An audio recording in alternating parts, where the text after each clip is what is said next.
Bien, seguimos con las nuevas dinámicas de estas conferencias. Vamos a comenzar leyendo el capítulo 9 y 10 de 2 de Samuel. Así que vamos a proceder a realizar la ronda donde enfatizaremos aportes de dicho capítulo. Antes de comenzar, vamos a recitar la bendición. Bendito eres tú, oh Creador, Rey del universo, Creador de los cielos y la tierra, que das entendimiento y sabiduría para guardar tu ley y entenderla de todo corazón. Bendito eres tú, oh Adonai, dador de la vida, la cual tu justicia es justicia eterna y tu Torah la misma verdad. Baruch Hashem Adonai Olam, bendito sea el nombre de nuestro Señor por siempre. Amén y amén. Amén. Bien, primera ronda estaremos leyendo el capítulo 9 y brindando aporte, y la segunda ronda lo mismo con el capítulo número 10 y brindando aporte. Si me permiten, déjenme abrir un momento la escritura. Voy a cambiar de traducción. Bien, David trata bien a Mefiboset. Un día David le preguntó a sus asistentes y consejeros: ¿vive todavía algún familiar de Saúl a quien yo pueda ayudar en memoria de Jonatán? Entonces llamaron a Siba, que había estado al servicio de Saúl. Cuando Siba llegó a la presencia de David, le dijo: ¿eres tú, Siba? Y él respondió: para servirle a su majestad. Y el rey David le preguntó: ¿vive todavía algún familiar de Saúl? Elohim ha puesto en mi corazón un gran deseo de ayudarlo. Siba le contestó: aún vive un hijo de Jonatán que no puede caminar. Se llama Mefiboset. David le preguntó: ¿dónde estaba? Y Siba le respondió: vive en Lodebar, en la casa de Magir, hijo de Amiel.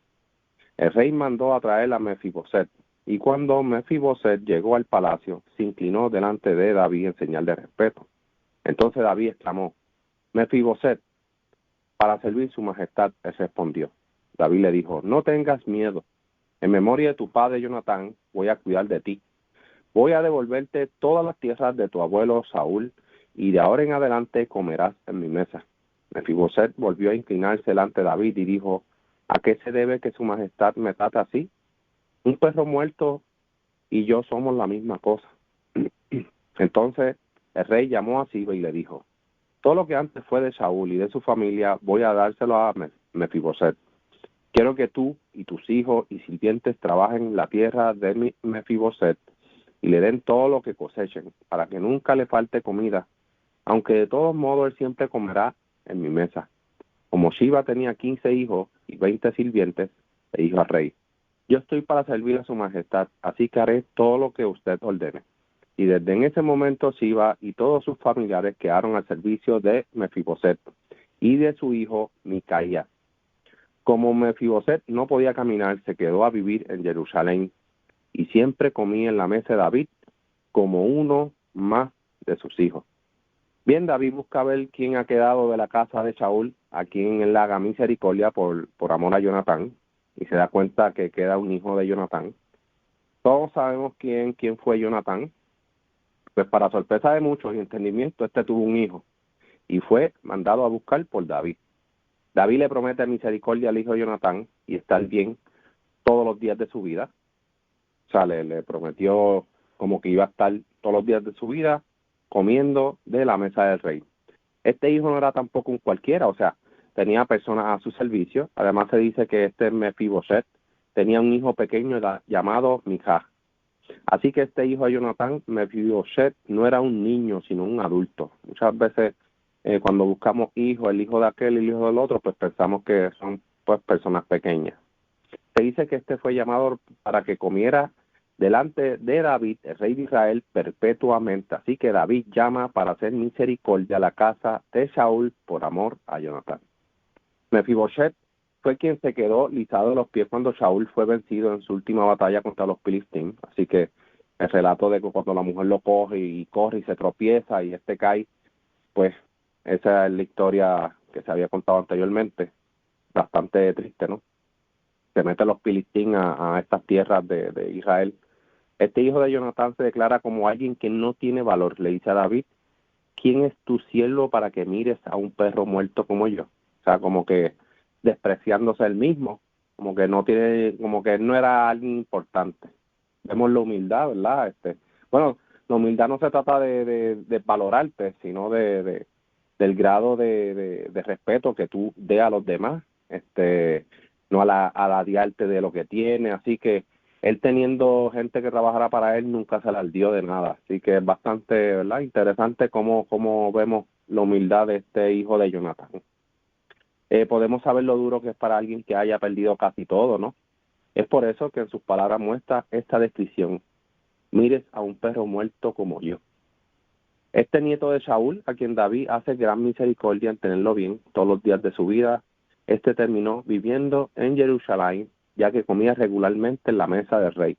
Me imagino que era para evitar estar viajando y eso, y ya que no podía estar caminando, pues se estableció allí en Jerusalén. Voy a hacer una ronda con Ilian. Adelante, Ilian. Sí, gracias, Shalom. Es bien interesante lo que mencionaste. Aquí vemos a David. Es bien curioso porque David en algunos momentos se mostraba como un hombre que no tenía misericordia y actuaba bajo, ¿verdad?, bajo la emoción del momento, pero eventualmente pues vemos un David que pues era más cauteloso, actuaba con misericordia. Esto es algo que también la Torá nos enseña, ¿verdad?, que el Creador es misericordioso, con quien Él decide ser misericordioso, y que nosotros también deberíamos de practicar la misericordia. Y pues vemos aquí que David eventualmente pues hace esta práctica, especialmente porque era alguien que era apreciado. O sea, el hijo de Jonatán no era cualquier persona, era la descendencia de esta persona a quien le demostró misericordia también, respeto, y con quien hizo un pacto. Entonces pues es bien interesante ver que David se preocupe por buscar quién de la casa de Saúl quedará vivo para practicar esa misericordia y esa justicia ¿verdad?, con ese sobreviviente. Vemos también que este siervo de Saúl todavía, ¿verdad?, estaba por allí, y David pues entiendo que David lo tiene que haber reconocido, o sea, lo tiene que haber conocido en algún momento. Por eso le pregunta: ¿eres tú? Como que confírmame que eres tú el que fue siervo de Saúl. Y este siervo también, dentro de todo esto, vemos que también actúa con respeto, con humildad ¿verdad?, y valores. Y vemos que eventualmente esto también le va a venir esto va a ser para bien. Este siervo eventualmente su actitud le va a traer una recompensa. Vemos que prácticamente David va a tratar de ese momento en adelante, va a tratar al hijo de Mefiboset, lo va a tratar como un hijo, o sea, prácticamente como si lo hubiera adoptado, porque lo va a incluir en su mesa, o sea, prácticamente lo va a tener a su lado, y es como un trato preferencial, perdón. Entonces, pues nada, dentro de esto que se puede sacar, yo entiendo que lo más que podemos aprender de esto es a practicar la misericordia, pero también tener en cuenta de que no se puede ser misericordioso con el malvado. Uno tiene que también saber con quién practicar la misericordia y con quién no. Porque el que es misericordioso con el malvado va a eventualmente a afectar al justo. Y al malvado hay que tratarlo con vara, ¿verdad?, con vara justa, con rectitud.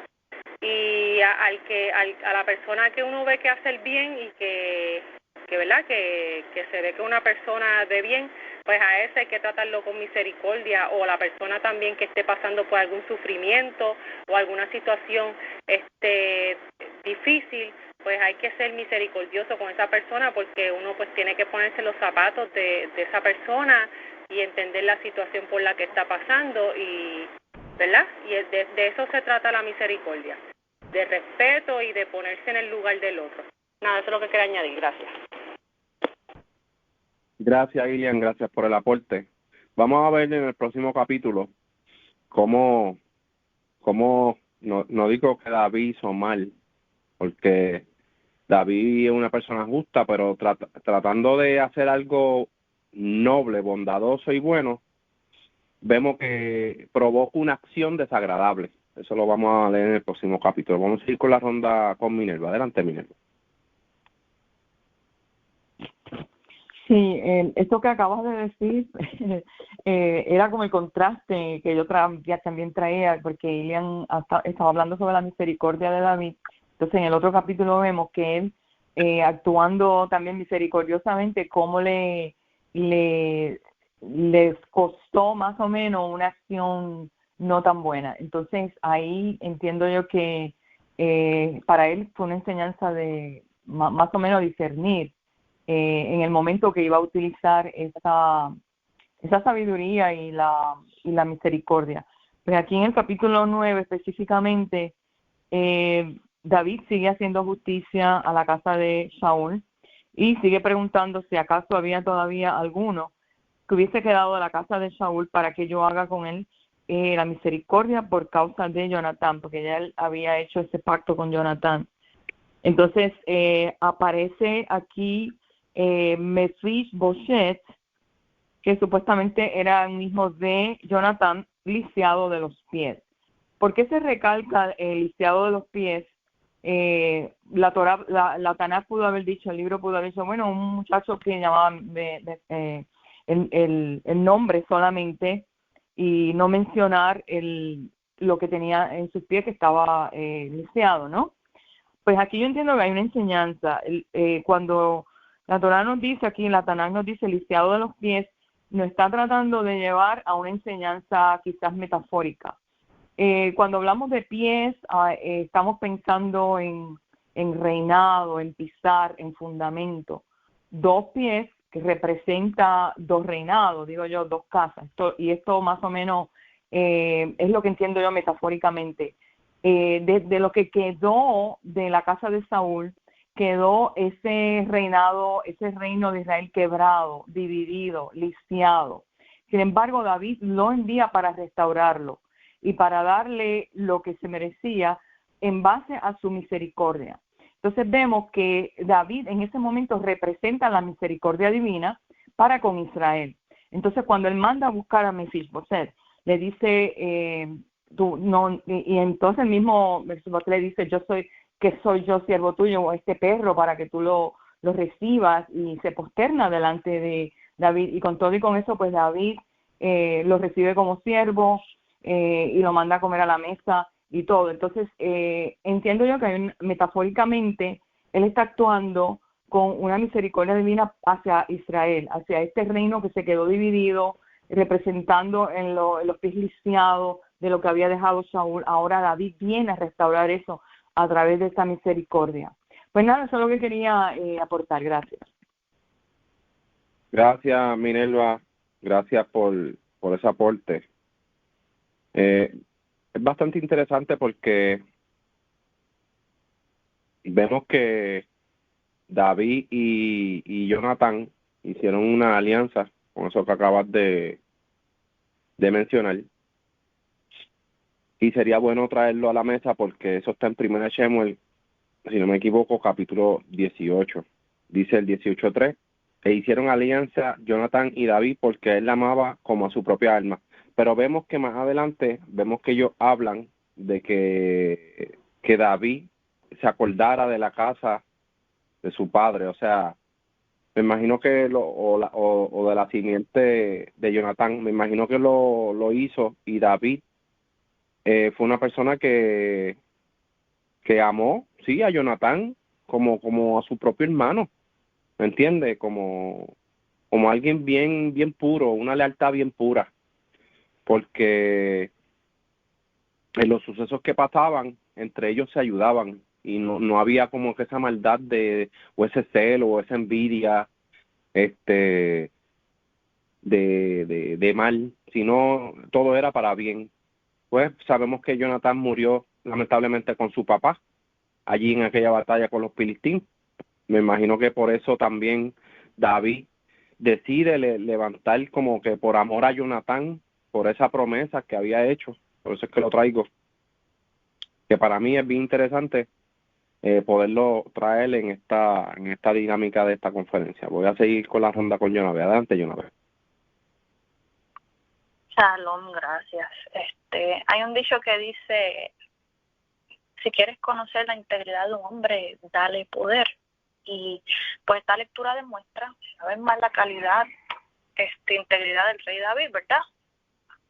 Que aunque siendo un rey, nunca olvidó sus promesas. Las personas usualmente dicen mucho en tiempos de dificultad, ¿verdad? Y cuando digo eso es porque cuando David hace esa promesa con Jonatán estaba en una mala posición, estaba en dificultad, ¿verdad?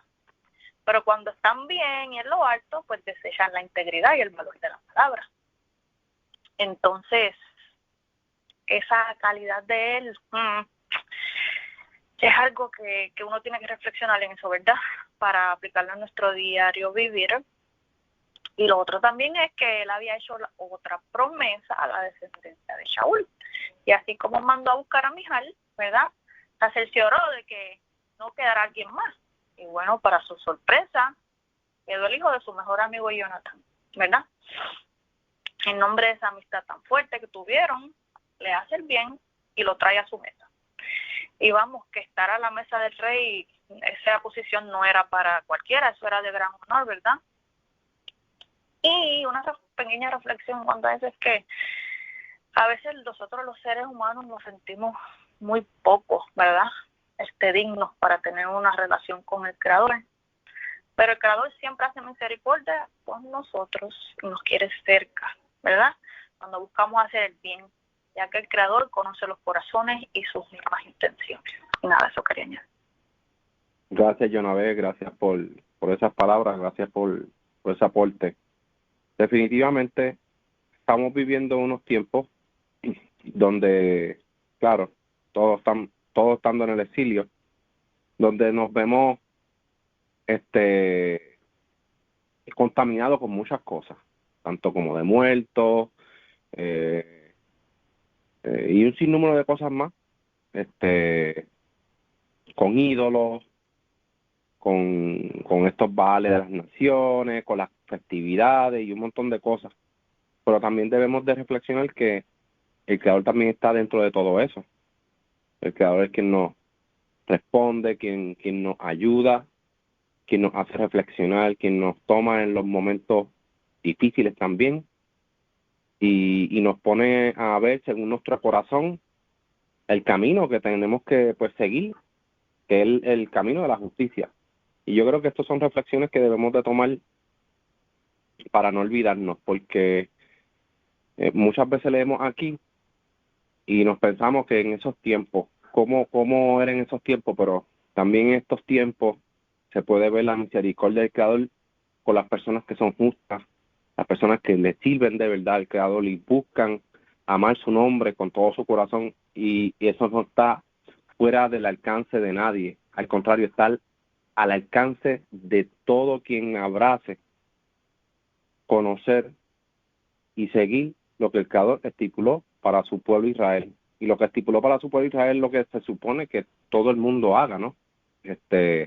Porque el Shabbat está desde el comienzo y hay un sinnúmero de cosas más, las leyes de ética, las leyes de moral, de justicia, todo eso es para todo el mundo, eso no es para el pueblo Israel. Se supone que estemos en ese trayecto, y así que estas conferencias son para eso, para llevar a uno a una mentalidad más pura, noble, humilde, de que aquí no estamos sacando cálculos con números, matemáticas, haciendo uniones con no. Aquí hay una serie de eventos que pasan y a través de las acciones vienen unas consecuencias, y dentro de esas acciones y consecuencias nos vamos a dejar llevar por lo que es justo y lo que no, y la consecuencia que puede traer cuando favorece a lo mejor a algo que no está bien. Y eso lo vamos a ver y lo estamos viendo. Así que lo importante de todo esto es esa reflexión, como ustedes muchas veces han traído. Así que le doy gracias por eso. Bueno, pues voy a seguir leyendo en el capítulo número 10. Dice, Hanún avergüenza a David. Poco tiempo después murió el rey de los amonitas, y en su lugar reinó el hijo de Hanún. Y en su lugar reinó su hijo Hanún. Y David dijo, voy a tratar a Hanún como la misma bondad con la que me trató Nahas, su padre. Enseguida envió David mensajeros a Hanún para que lo consolaran por la muerte de su padre. Pero cuando los mensajeros llegaron a la tierra de los amonitas, los jefes de los amonitas le dijeron a Hanún: ¿de veras cree su majestad que David envió a sus mensajeros para consolarlo? Claro que no, los envió como espías para que luego pueda conquistar nuestra ciudad. Entonces Hanún mandó a que apresaran a los mensajeros de David y que los avergonzaran cortándoles la mitad de la barba y que los mandaran de regreso a sus tierras desnudos de la cintura para abajo. Los mensajeros regresaron muy avergonzados y cuando David lo supo, les mandó a decir: quédense en Jericó y no regresen hasta que les crezca la barba. Los amonitas se enteraron de que David se había enojado mucho, entonces contrataron a algunos arameos de Rehob y Soba para que se unieran a ellos a pelear contra David. También contrataron a 1,000 hombres del rey Maaca y a 12,000 hombres de Tob. Los arameos enviaron a 20,000 soldados y se quedaron en el campo junto con los soldados de Tob y Maaca. Por su parte, los amonitas salieron a la guerra y se formaron a la entrada de la ciudad. David se dio cuenta de esto y envió a la batalla a Joab, junto con todo su ejército y sus mejores soldados. Y cuando Joab vio que los arameos iban a atacarlo por un lado y los amonitas por el otro, eligió a los mejores soldados israelitas y los atacó, y atacó a los arameos. El resto de su ejército lo dejó a las órdenes de su hermano Abisai, para que peleara contra los amonitas, y le dijo: si ves que los arameos me están dando batalla, irás a ayudarme. Si por el contrario veo que los amonitas te están dando batalla, yo te ayudaré. Tú esfuérzate y ten valor. Luchemos por nuestra gente y por la ciudad que el Creador nos ha dado, y que Elohim haga lo que le parezca mejor. Joab y sus hombres pelearon contra los arameos y los hicieron huir. Cuando los amonitas vieron que los arameos estaban huyendo, ellos también huyeron de Abisai y corrieron a refugiarse en su ciudad. Entonces Joab dejó de combatirlos y regresó a Jerusalén. David vence a los arameos. Al ver a los arameos que los israelitas lo habían derrotado, se unieron a todo su ejército.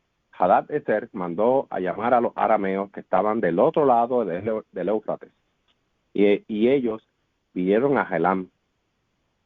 Al frente de ellos iba Sobac, que era el jefe del ejército de Hadad-Ezer. Cuando David supo esto, se unió a todo el ejército de Israel, cruzó el Jordán y llegó a Helam. Los arameos se formaron frente a David y empezó la batalla. David mató a 700 soldados que guiaban carros de guerra, a 40,000 soldados de caballería. También mató a Sobac, jefe del ejército arameo. Entonces los arameos huyeron de los israelitas.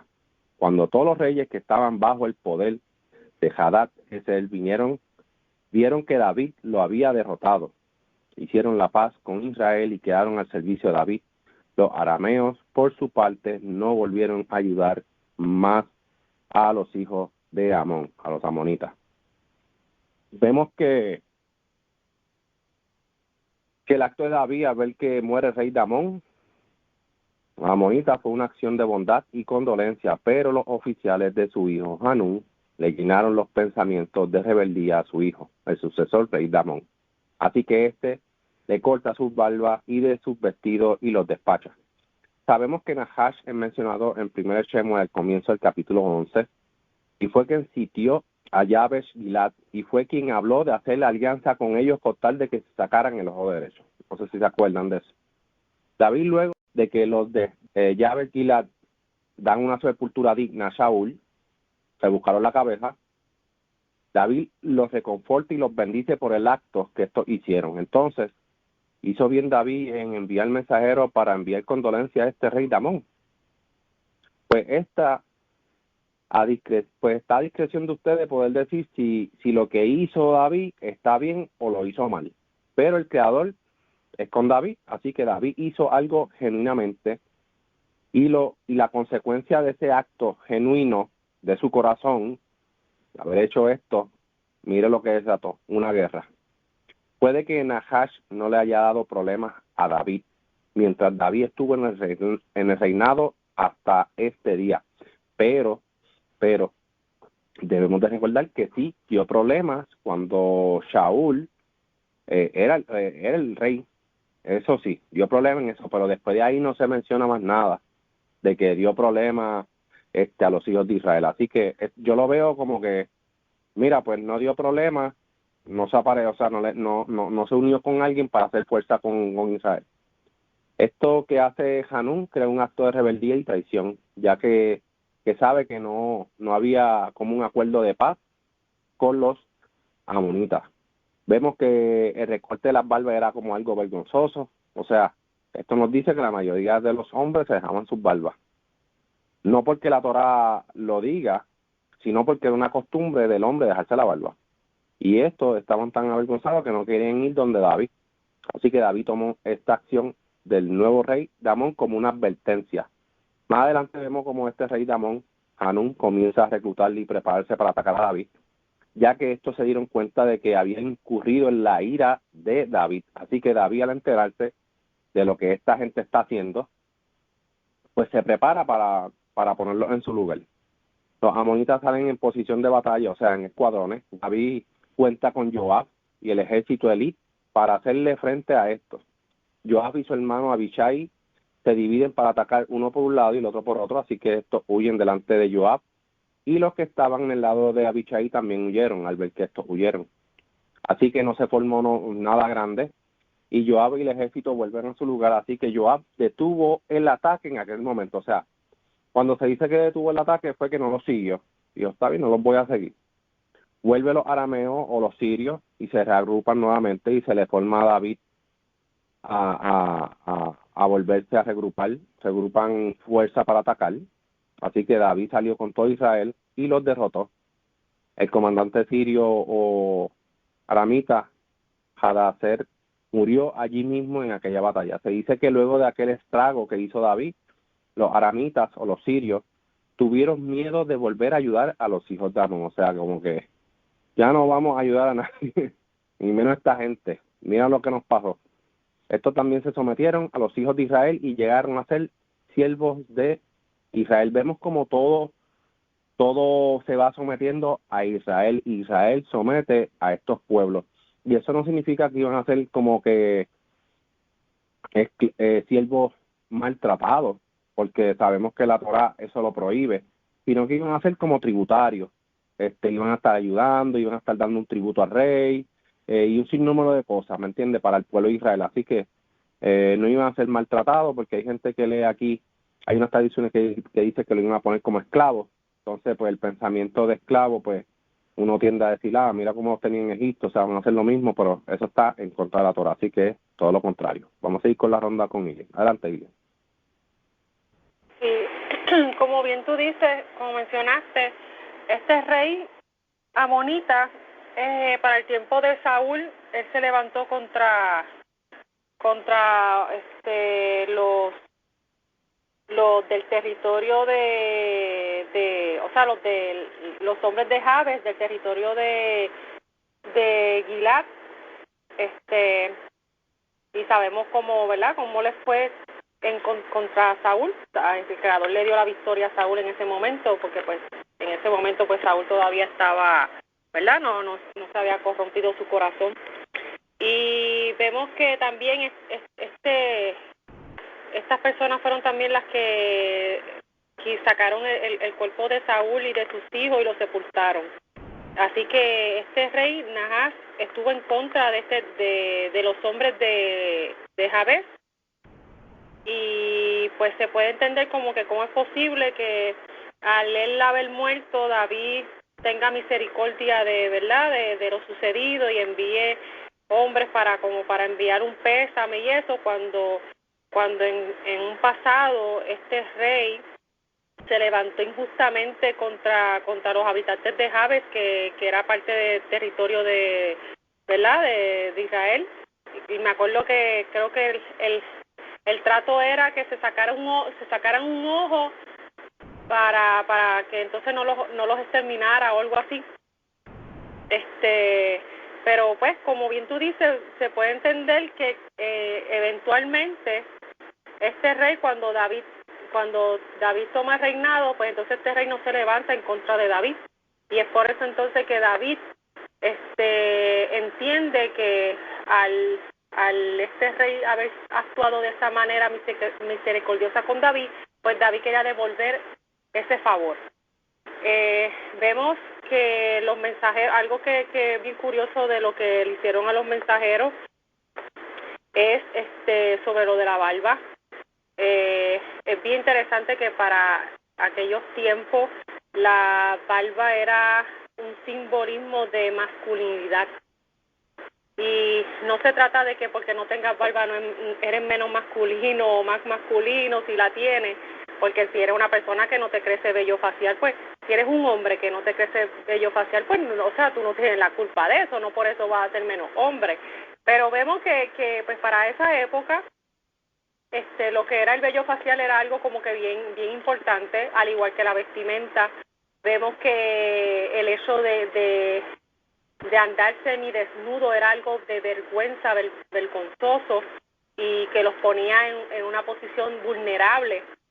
Y fue una falta súper grande la que hizo el hijo de rey Nahas. Yo entiendo que tiene que haber sido bien inmaduro para haberse dejado influenciar por los comentarios de los que de los que le rodeaban y lo aconsejaban. Esto también nos enseña que hay que tener mucho cuidado a quien tenemos alrededor para que nos aconseje, porque no todo el mundo que sea a lo mejor anciano o que lleve mucho tiempo en un puesto significa que es una persona sabia y que te vaya a dar un consejo de sabiduría. Más bien el consejo el consejo que le dieron y la influencia negativa que le pusieron en su cabeza resultó ser hasta peor, porque entonces resultó en una guerra que terminaron perdiendo.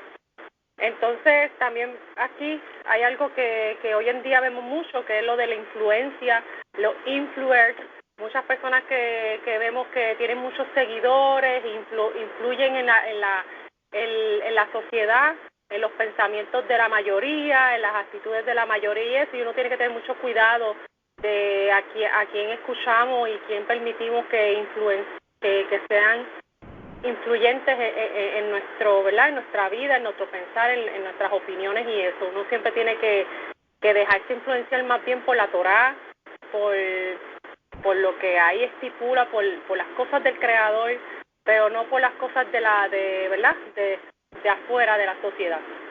También es bien curioso que aprovecharon otros pueblos para levantarse y unirse en contra de Israel, y entre más alianzas hacían entre ellos, peor les iba, y aquí vemos que definitivamente el Creador estaba con David, estaba con su pueblo, y les daba las victorias y avergonzaba a todos estos pueblos, los ponía en vergüenza, y eventualmente pues se convertían, como tú mencionaste, en tributarios de Israel, porque pues se daban cuenta que no podían en contra del Dios de Israel ni de su pueblo.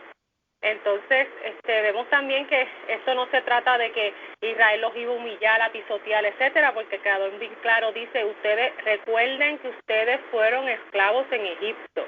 O sea, esta frase es bien importante porque el Creador estipula estrictamente en la Torá que el pueblo de Israel nunca podía tratar a otro pueblo como los egipcios los trataron a ellos.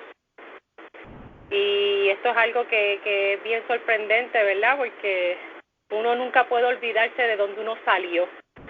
Uno no puede olvidarse de lo que te hicieron, y tú no, o sea, nunca hacer lo que no te gusta que te hagan.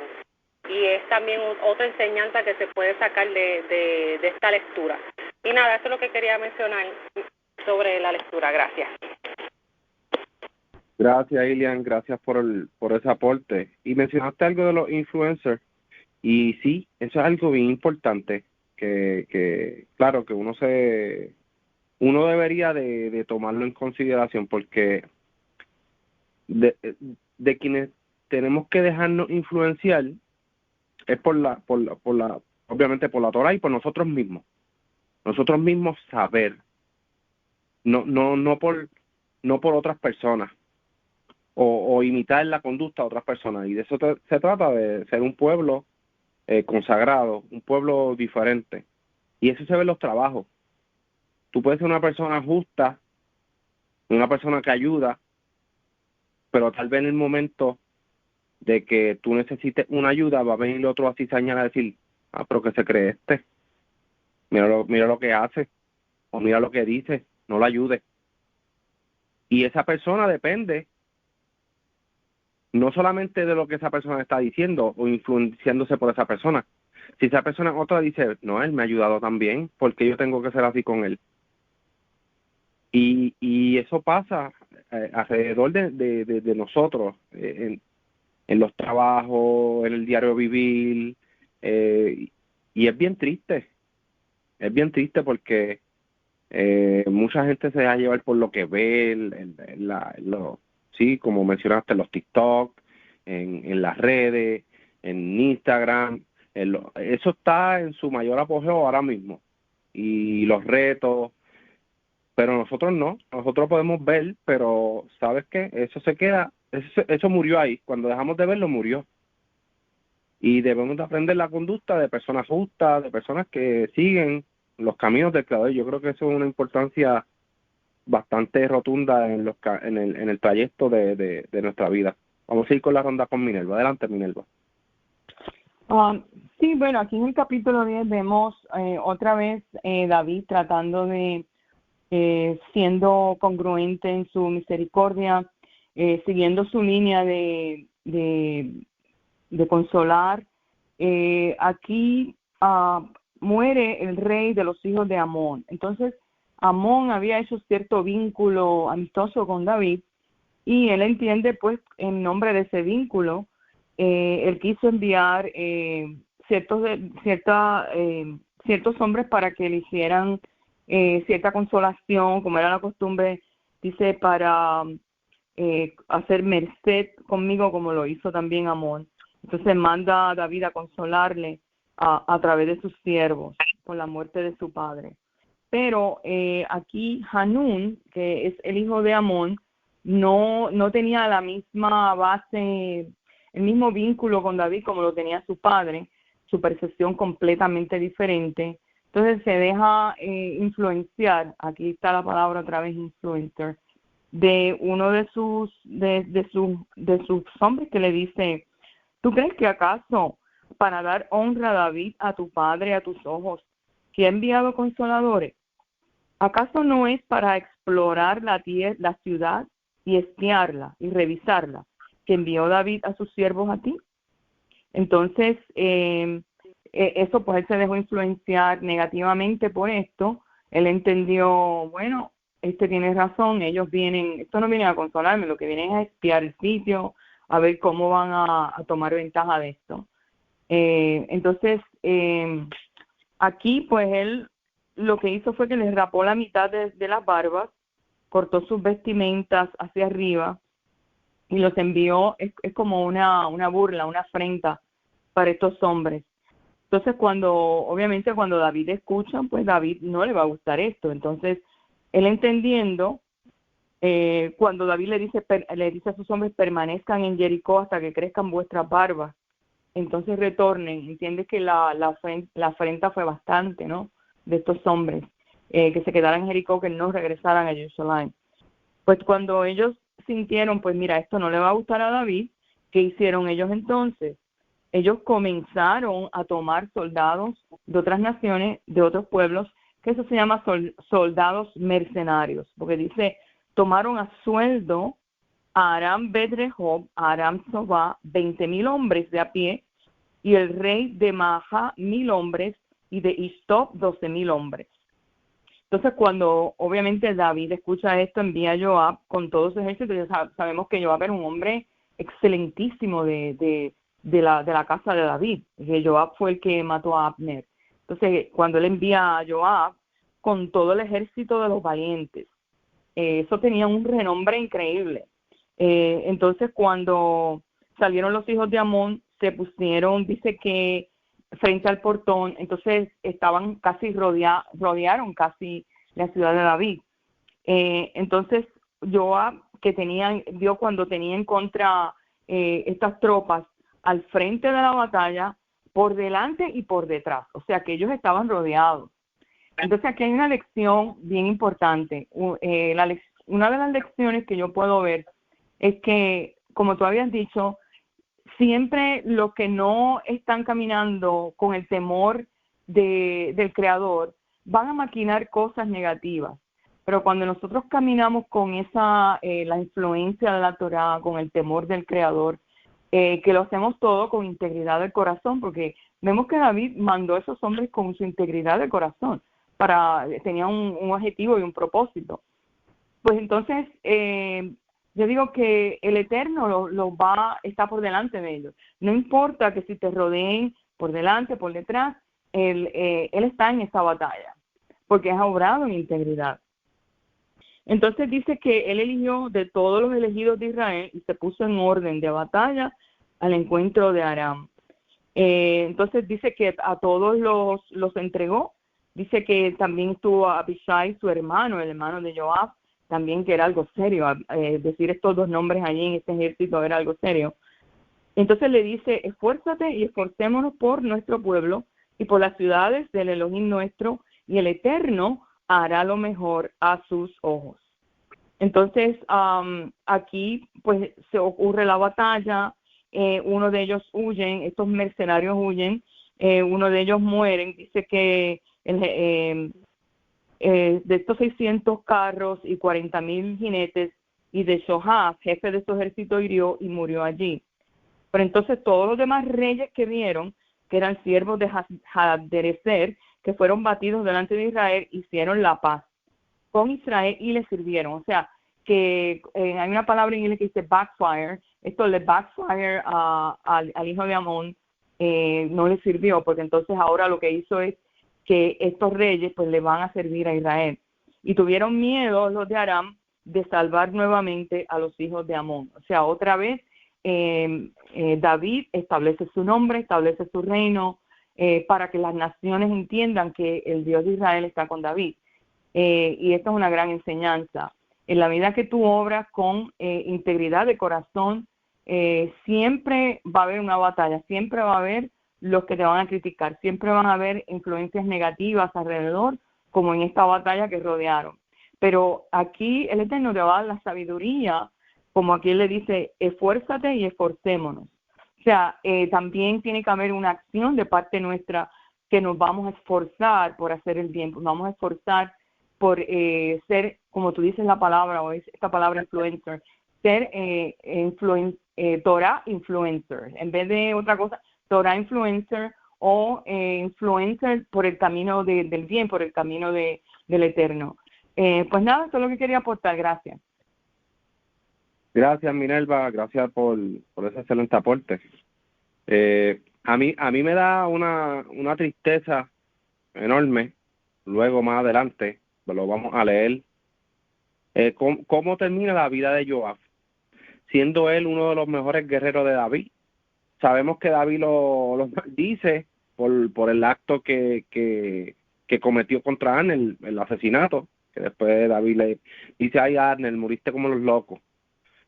Y me da cosa porque vemos que Joab era una persona valiente, y Abishai, o sea, los dos hermanos eran personas, los tres, vaya, pero pues uno murió primero. Los tres eran guerreros, eran guerreros. Y aquí, como bien mencionaste, estos hijos de Amón contrataron mercenarios, gente que le pagaron a sueldo para que eran peleadores, guerreros de verdad, y aún así salieron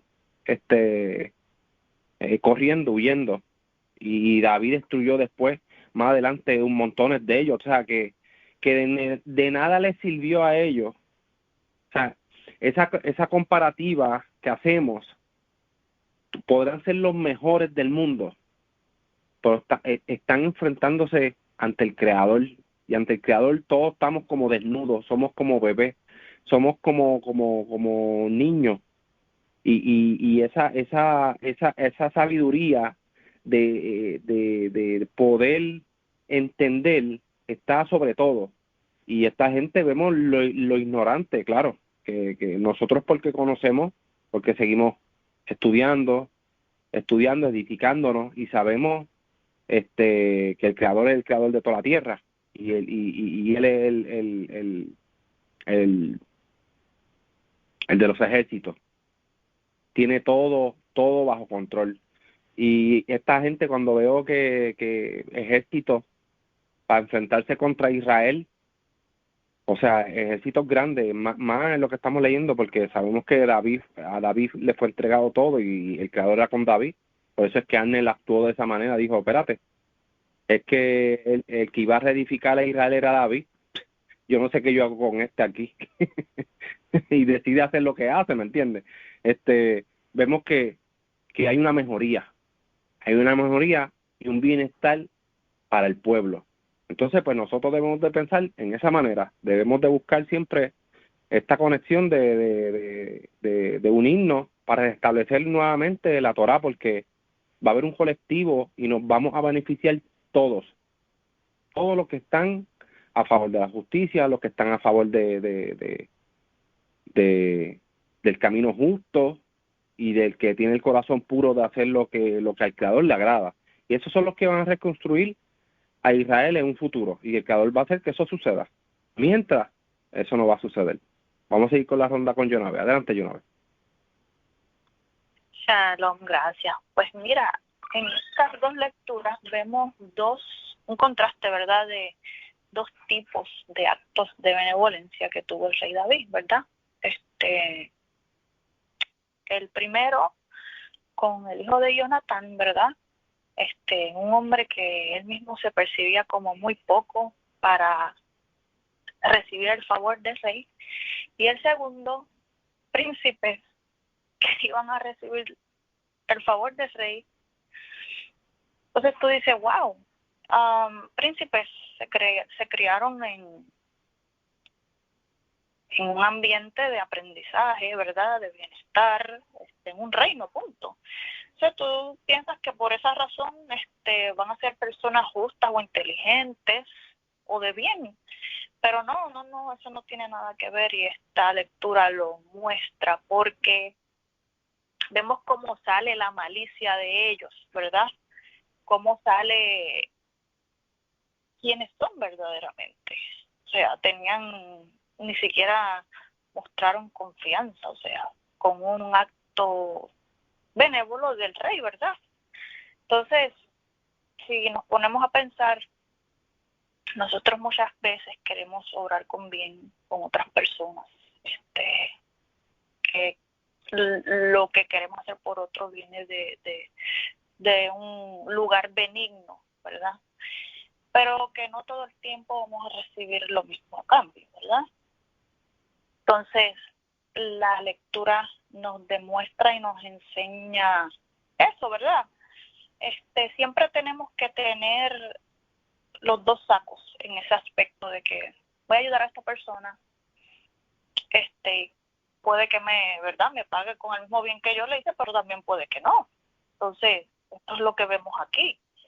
Y que es bien interesante que ese acto del rey David de ser misericordioso, ¿verdad?, con este hombre, hijo de Jonatán, y con estos príncipes, está uno detrás del otro. Es como que nos está tratando de enseñar algo, ¿tú me entiendes? Parece que quiere que veamos, ¿verdad?, la gran diferencia de los dos casos. Entonces, algo que hay que reflexionar en eso. Y bueno, también que piensen que siempre que actuamos con bien hacia otras personas, no todo el tiempo vamos a recibir bien, podemos recibir mal también, y que tenemos que estar preparados para eso. Y nada, eso quería añadir. Gracias, Jonave, gracias por ese aporte. Definitivamente estoy de acuerdo con eso que acabas de mencionar. Hay cosas que no vamos a poder comprender de las cosas que pasan. Hay cosas que son tan obvias como tú decir, wow, realmente ¿por qué tú no puedes perseguir la justicia tan fácil que es hacerlo? La justicia es hacer algo que es justo y nos beneficia a los dos. Y hay gente que no entiende eso, y tú dices, no, definitivamente hay cosas que yo no voy a entender en este mundo. O sea, el ser humano es tan complejo que hay cosas que señalando ahí y no vemos, o es que o el creador no te ha mostrado nada por tu corazón, o tú no estás queriendo a lo mejor entender porque esa persona no entiende sabiendo que está ahí. Entonces uno dice, wow, ¿realmente el creador lo tiene así por su corazón o es que es tan complejo? Sí, uno se siente especial, uno dice, wow, yo me debo sentir especial porque el creador me ha escogido y entiendo la Torah. ¿Cómo es posible que otras personas que yo le explique algo tan sencillo no lo puedan entenderlo? O sea, o soy yo o es que el ser humano es complejo. Entonces, hay cosas que yo digo que es mejor uno mantenerse en el camino de uno y seguir lo que el creador le agrada, que a lo mejor rompernos en la cabeza porque aquella persona no quiere entender algo que estaba tan básico y sigue con la idolatría. Déjalo. Let it go. O sea, déjalo. Ese no es tu problema. Si cada persona quiere estar ahí, pues tiene una razón por estar ahí. Pero no sería bueno que tú estarías, o sea, fueras a buscar ¿por qué esa razón? Déjalo. Lo importante es que tú, a través de tu enseñanza, tu camino, puedas ilustrar a otro y que esa persona se te acerque a ti para poder aprender de estos caminos de justicia. ¿Alguien más, algún aporte adicional? Yo quería mencionar que obviamente el pueblo de Israel se le pide, ¿verdad? El Creador le pide que sea ejemplo para las naciones. O sea que prácticamente Israel debe ser una influencia para las naciones. Pero de igual manera, uno como individuo personalmente debe tener criterio propio. Y sí, uno puede a lo mejor tener como influencia a personas que actúan conforme a la Torah, con el camino del Creador y eso, pero de igual manera siempre tener ese criterio propio, nunca perder la identidad, nuestra identidad, nunca perder nuestro criterio de discernir. Y lo otro también es que otra enseñanza, ¿verdad?, que tiene esta lectura que se me olvidó mencionar es lo de juzgar para bien. Uno siempre tiene que juzgar para bien,